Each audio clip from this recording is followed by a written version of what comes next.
Now Sh.P. Bhattacharya. Thank you, sir. Lot of discussion has already been taken place. I don't like to take so much time, but I shall have to pinpoint some of the important points.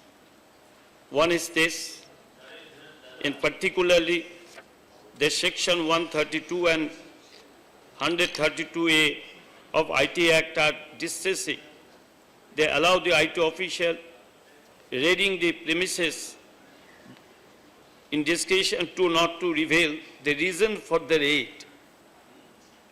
Sir, this is absolutely against the Article 226.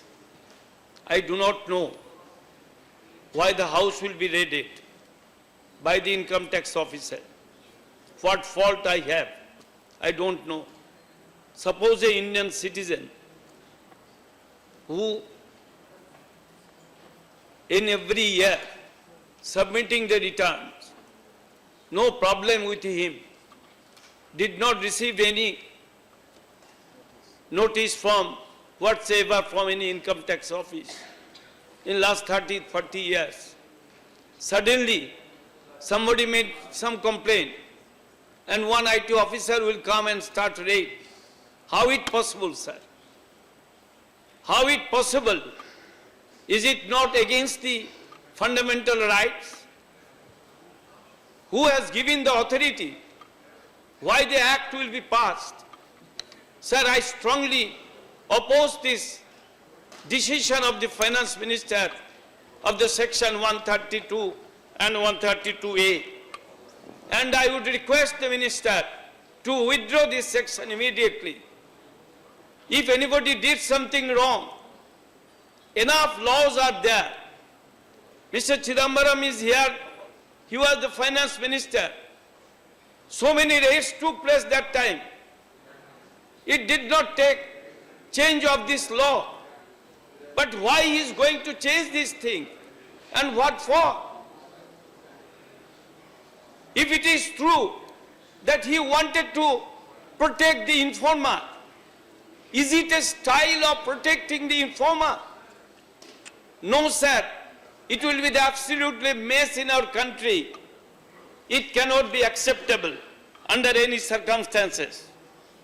Sir, one of the another important thing which I would like to bring to your kind notice, that is agricultural income tax, sir. Honorable Minister has said that agricultural income tax that may be increased. Sir, when the income tax for the agricultural workers, any farmers will be taken place, the cost of production has to be properly assessed.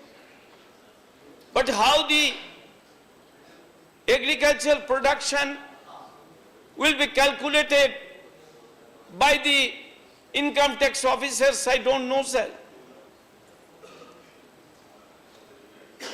In that manifesto,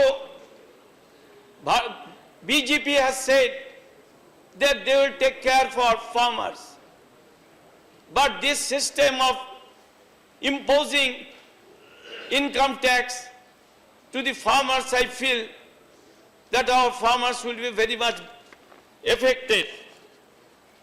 Sir,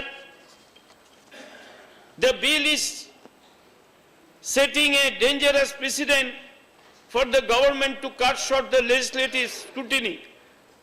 If this is allowed, even if the government can justify the inclusion of such provision by some convenient interpretation, it is for sure an attempt to deny the representatives of the people to discuss the issue which would have deep and long-term effect on them.